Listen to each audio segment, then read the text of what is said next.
Okay, we're back with Math 31 notes for section 13.1, continuing with example 5. Okay, in this example, we are given an equation and 2 points that are incomplete, and we're supposed to finish them so that they're solutions to the equation, in other words, so that they actually make the equation true. Well, in the first example here, we're given an x value that's equal to 4. So the first thing that we're going to do here is take and put a 4 in for the x.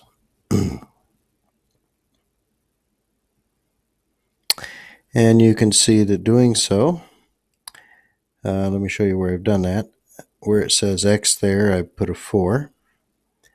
And doing so leads us to, when you do all the algebra, a y value of 2. So I'm going to go ahead and put a 2 in for the y for that one.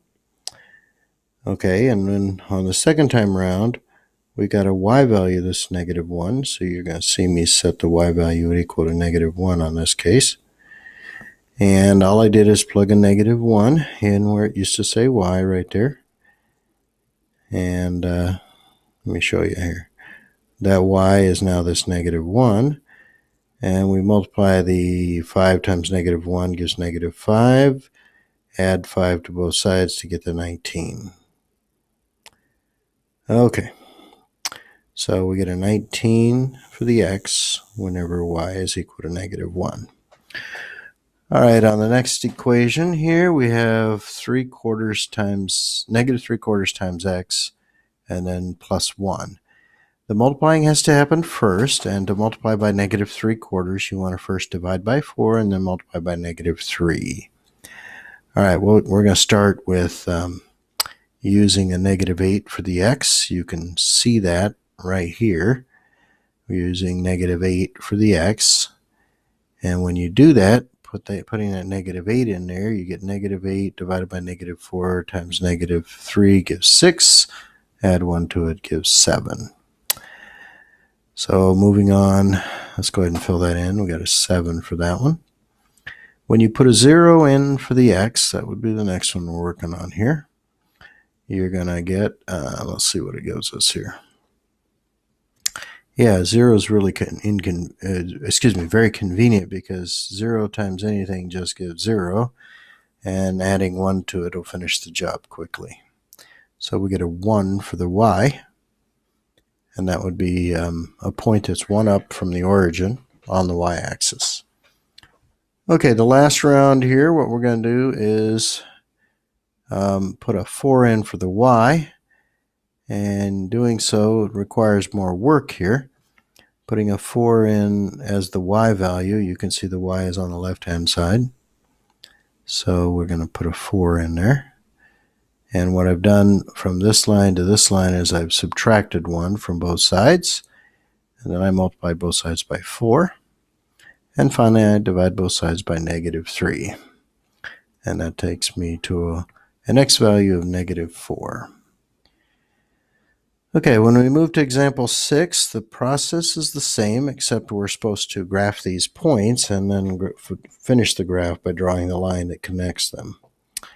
So what we have here is a formula, -2x plus 3 to give the y value. So in the first example, we're given an x is -2, and we'll go ahead and plug that in. -2 in place of the x works out to an answer of 7 for the y. So we're going to say 2 to the left and 7 up. There's your point, -2, 7.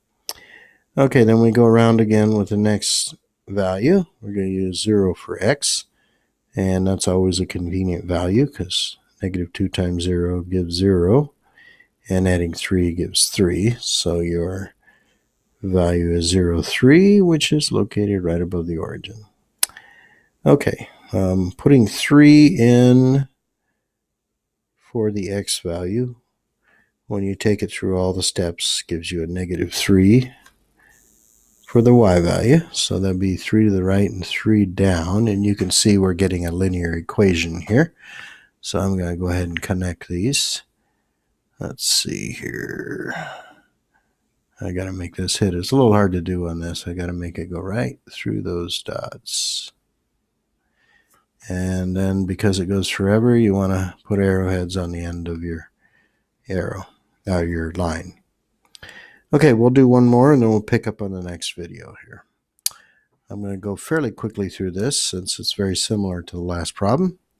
The first thing you're going to put in for x is -6. Doing all the calculation gives -8 for the y. So 6 back and 8 up would be right there. And then we're going to stick in the next x value of 0, which is very convenient. This whole first part cancels, and you just get -4 for the x. And that it means that this line goes right through that point there. When you put 3 in, you get -2 for the x.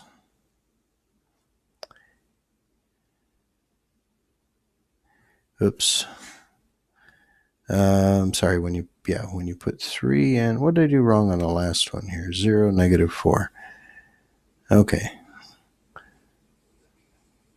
When you put 3 in, you get -2. Okay, something's goofy here. -6. Oh, I know what's wrong. This point here was wrong. Okay, so let me erase that and fix that. -6, -8, you probably noticed this and were wondering about it. It was way down there.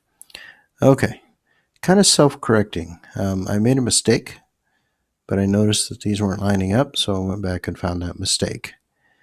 All right, and now I'm going to skip to 9, and then we'll come back to that x = 5 figure in a minute here. All right, when you put 9 in, you end up with 2/3 times 9, which is 6. 6 minus 4, which is 2.